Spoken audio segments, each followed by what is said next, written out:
नमस्कार, welcome to nursing smart. Nursing smart के YouTube channel पर एक बार फिर से आप सभी लोगों का स्वागत है। स्क्रीन पर आप देख सकते हैं एसएसबी सशस्त्र सीमा बल। यहाँ कुछ पोस्ट हैं नर्सिंग ऑफिसर की पोस्ट के लिए। एक्चुअल में वो जाते हैं सब इंस्पेक्टर की पोस्ट पर, और नर्सिंग की पोस्ट है, सब इंस्पेक्टर नर्सिंग की पोस्ट है, ग्रुप बी नॉन गेजेटेड में। उसके लिए यहाँ पर ये एडवर्टाइजमेंट नोटिफिकेशन है, आप लोगों के साथ में शेयर कर रहे हैं। ऑनलाइन एप्लीकेशंस इनवाइट की गई हैं। कौन कैंडिडेट्स अप्लाई कर सकते हैं?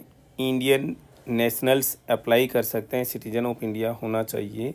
सब इंस्पेक्टर नर्सिंग और केवल फीमेल कैंडिडेट्स, उन्हीं के लिए एप्लीकेशंस हैं, उन्हीं के लिए पोस्ट्स हैं। यहाँ पर वैकेंसीज आप यहाँ पर देख सकते हैं, डिटेल ब्रेकअप आप देख सकते हैं।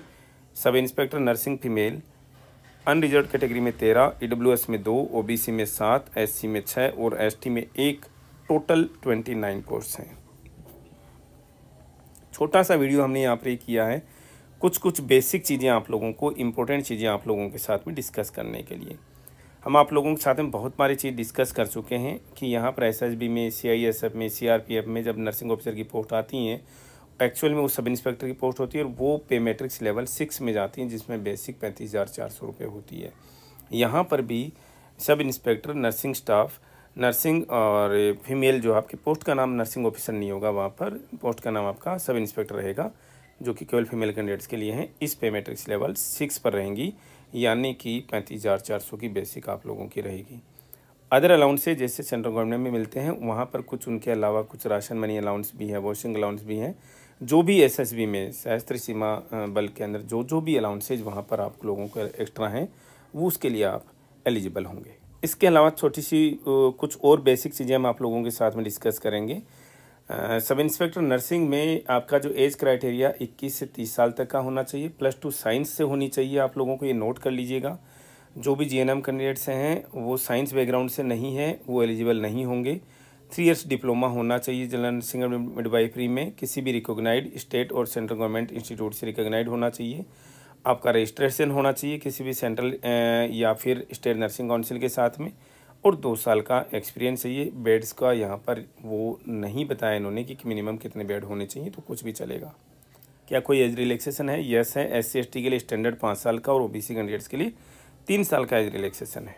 एग्जामिनेशन फ़ीस और एप्लीकेशन फ़ी की बात करें तो अनरिजर्व, ईडब्ल्यूएस और ओबीसी कैंडिडेट्स के लिए 200 रुपये फ़ीस होगी, जो कि आप किसी भी मोड से, नेट बैंकिंग से, क्रेडिट कार्ड से, डेबिट कार्ड से आप पे कर सकते हैं। एससी एसटी और एक्स सर्विसमैन कैंडिडेट के लिए कोई फ़ीस नहीं है, और फीमेल कैंडिडेट्स के लिए भी कोई फ़ीस नहीं है। इसलिए आप नोट कर लें कि नर्सिंग ऑफिसर की जो पोस्ट है उसके लिए सारी की सारी वो फीमेल्स के लिए हैं, तो यहाँ पर आपके लिए कोई फ़ीस नहीं है, नो फी। नर्सिंग ऑफिसर की पोस्ट के लिए, सब इंस्पेक्टर नर्सिंग के लिए यहाँ पर कोई फ़ी नहीं होगी, क्योंकि फीमेल कैंडिडेट्स के लिए कोई फ़ी है ही नहीं। यहाँ पर physical efficiency test and physical standard test की बात करें तो फिजिकल एफिशिएंसी टेस्ट जो है सब इंस्पेक्टर कम्युनिकेशन पोस्ट के लिए ही है, केवल आपके लिए यहाँ पर नहीं है। फिजिकल स्टैंडर्ड टेस्ट आपके लिए होगा नर्सिंग ऑफिसर की पोस्ट के लिए, सब इंस्पेक्टर नर्सिंग के लिए। तो क्या होता है इसमें, आप लोगों को ये देखने की ज़रूरत है। यहाँ पर ये अदर पोस्ट के लिए है, नर्सिंग के लिए क्या है, आप लोगों की एक तो हाइट और जो है वो अलग अलग कैटेगरीज में आप यहाँ पर देख सकते हैं, 150, 155 और 157। तो स्टैंडर्ड हाइट जो आप अपने अपने एरिया के हिसाब से आप देख सकते हैं। चेस्ट नहीं देखा जाएगा कि कितने सेंटीमीटर होना चाहिए, तो उसके लिए आपको वरी करने की ज़रूरत नहीं है। मिनिमम हाइट ये जनरली मिल ही जाती है इतनी हाइट। फिजिकल स्टैंडर्ड क्लियर करने के बाद में आपको रिटर्न एग्जामिनेशन के लिए बुलाया जाएगा। कॉमन एंट्रेंस टेस्ट होगा 3 घंटे का, 150 नंबर का, जिसमें 150 ही मल्टीपल चॉइस क्वेश्चन होंगे, एमसीक्यूज होंगे। इसमें पार्ट 1 जो है उसके अंदर 50 question GK, mathematic, reasoning, general English, general Hindi से होंगे। इसके लिए आप नर्सिंग स्मार्ट से पढ़ सकते हैं हमारी ऐप पर, बहुत ही नॉमिनल चार्जेस पर इसका जो कोर्स है आप लोगों के लिए अवेलेबल है।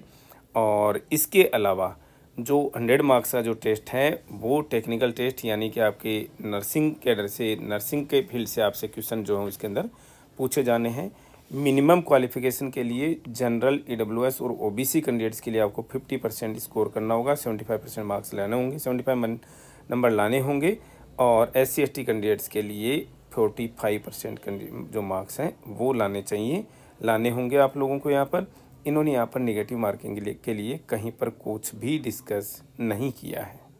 एंट्रेंस टेस्ट में पास होने वाले कैंडिडेट्स को 3 गुना बुलाया जाएगा। 3 गुना कैंडिडेट्स को डॉक्यूमेंट वेरिफिकेशन और डिटेल्ड मेडिकल एग्जामिनेशन के लिए DME के लिए कॉल किया जाएगा। लेकिन फाइनल मेरिट जो है वो आपके जो मार्क्स हैं कॉमन एंट्रेंस टेस्ट में CET में, उसी के हिसाब से फाइनल मेरिट में जो हो तैयार की जाएगी।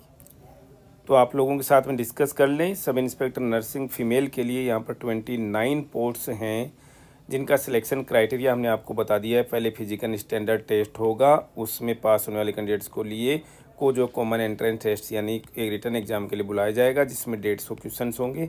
50 क्वेश्चन जनरल होंगे, नॉन टेक्निकल होंगे, और 100 क्वेश्चन जो टेक्निकल होंगे यानी नर्सिंग से होंगे। 50 क्वेश्चन के लिए आप हमारी ऐप से जो SSB का जो कोर्स है उससे पढ़ सकते हैं। अदरवाइज जो आप ऑलरेडी किसी नॉन नर्सिंग वाले कोर्स में आप अगर एनरोल्ड हैं तो आपको ऐसा कोई नया कोर्स खरीदने की कोई ज़रूरत नहीं है। सिलेबस जो है वो इन चीज़ों के लिए कॉमन ही है। आप चाहे जिस सब्जेक्ट के लिए चाहे जहीं से भी पढ़िए, कॉमन ही होता है। हमने SSB के लिए कोई जो बच्चे नए आ रहे हैं वो यहाँ पर आकर के ज्वाइन कर सकते हैं। फाइनल मेरिट जो है वो केवल और केवल जो रिटन एग्जामिनेशन होगा 150 नंबर का, उसी से तैयार की जाएगी। Thank you.